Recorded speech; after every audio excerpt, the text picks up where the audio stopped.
पिछले कुछ दिनों में नाटो एक बहुत बड़े गंभीर संकट से गुजर रहा है। इसकी वजह अमेरिका है, जो नाटो का फंडिंग मेंबर है और सबसे बड़ा मिलिट्री कंट्रीब्यूटर भी है। अमेरिका ने यह साफ कहने से मना कर दिया है कि वे ग्रीनलैंड को अपने कब्जे में लेने के लिए मिलिट्री फोर्स का इस्तेमाल नहीं करेगा। ग्रीनलैंड एक सेमी ऑटोनोमस टेरिटरी है जो आर्कटिक रीजन में आता है, डेनमार्क के अधीन आता है और डेनमार्क भी एक नाटो का सदस्य है। मंगलवार को व्हाइट हाउस ने कहा कि ग्रीनलैंड को हासिल करने के लिए कई ऑप्शन पर विचार कर रहे हैं।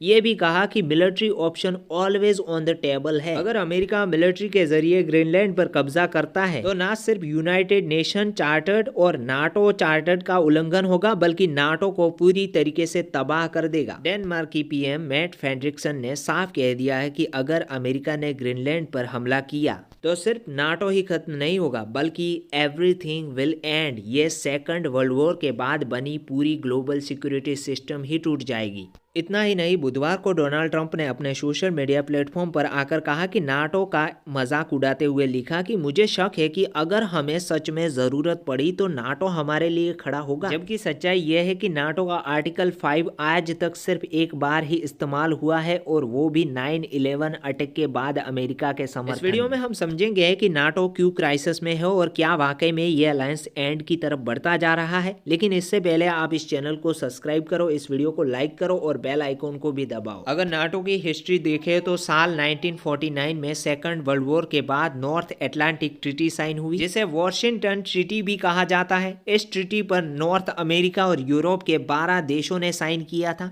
इसके साथ ही नाटो बना और एक कलेक्टिव सिक्योरिटी अलायंस, जहां मेंबर कंट्री ने यह तय किया कि अगर किसी नॉन नाटो कंट्री ने एक मेंबर पर अटैक किया तो बाकी सब उसकी रक्षा करेंगे। कोल्ड वॉर के दौरान नाटो का मेन फोकस सोवियत यूनियन से आने वाला खतरा था। समय के साथ नाटो एक्सपेंड होता रहा और आज 32 मेंबर हैं। फिनलैंड और स्वीडन नए सदस्य हैं, जिन्होंने 2023 और 24 में रूस के यूक्रेन के इन्वेजन के बाद नाटो ज्वाइन किया। इसमें सबसे इंपॉर्टेंट आर्टिकल 5 है, जिसमें लिखा गया है कि अगर नाटो के किसी एक देश या एक से ज्यादा देश पर अटैक होता है तो सभी देशों पर हमला माना जाएगा। ऐसी सिचुएशन में हर मेंबर कंट्री उस अटैक कंट्री की मदद करेगा। लेकिन पिछले कुछ महीनों में दो बड़ी चीजों ने नाटो की यूनिटी पर सवाल खड़े किए। पहला, रशिया का हाइब्रिड वॉर और दूसरा यूएसए और यूरोप के रिलेशन का और खराब होना। इस हफ्ते वेनेजुएला पर बॉम्बिंग करने के बाद उनके प्रेसिडेंट को उठाने के बाद ट्रंप ने कहा कि अमेरिका को ग्रीनलैंड चाहिए, और उसके बाद डेनमार्क की पीएम ने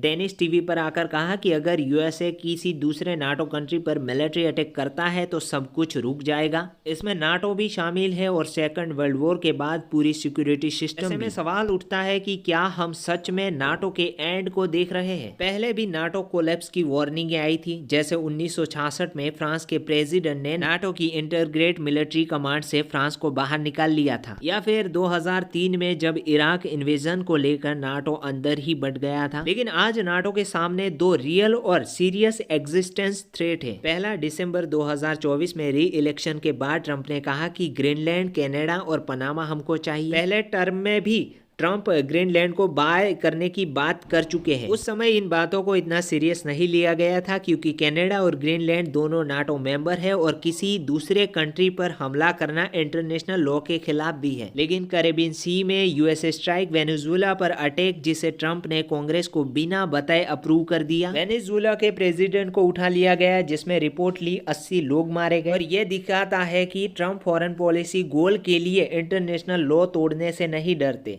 वेनेजुएला के ऑपरेशन के कुछ ही घंटों बाद प्रेस कॉन्फ्रेंस में ट्रंप ने कहा कि वी डू नीड ग्रीनलैंड। इससे पूरे यूरोप में पैनिक फैल गया। मंगलवार को Denmark, France, Germany, Italy, Poland और यूके, स्पेन ने ज्वाइंट स्टेटमेंट के जरिए कहा कि ग्रीनलैंड और डेनमार्क से जुड़े फैसले सिर्फ वही ले सकते हैं। नाटो के 76 साल के इतिहास में कभी भी किसी मेंबर ने दूसरे मेंबर पर हमला नहीं किया। अगर अमेरिका ग्रीनलैंड पर हमला करता है तो ये सीधा नाटो के चार्टर की बुनियाद तोड़ देगा। दूसरा बड़ा खतरा आर्टिकल 5 कोल्ड वॉर के शुरुआत में लिखा गया था, जब यूरोप को सोवियत यूनियन से डर था, लेकिन आज के हाइब्रिड वॉरफेयर के लिए डिजाइन नहीं किया गया था। रसिया पहले ही साइबर अटैक के जरिए आर्टिकल 5 की लिमिट टेस्ट कर चुका है, क्योंकि ये एक्शन अक्सर ये आर्म अटैक की डेफिनेशन में नहीं आता। और आज ट्रंप की स्टेटमेंट ने आर्टिकल 5 को और कमजोर कर दिया है। ट्रंप पहले भी कई बार कह चुके हैं कि उनकी लीडरशिप में अमेरिका शायद आर्टिकल 5 ट्रिगर होने पर यूरोप की मदद ना करे। पिछले साल नाटो समिट जाते वक्त उनसे पूछा गया था कि क्या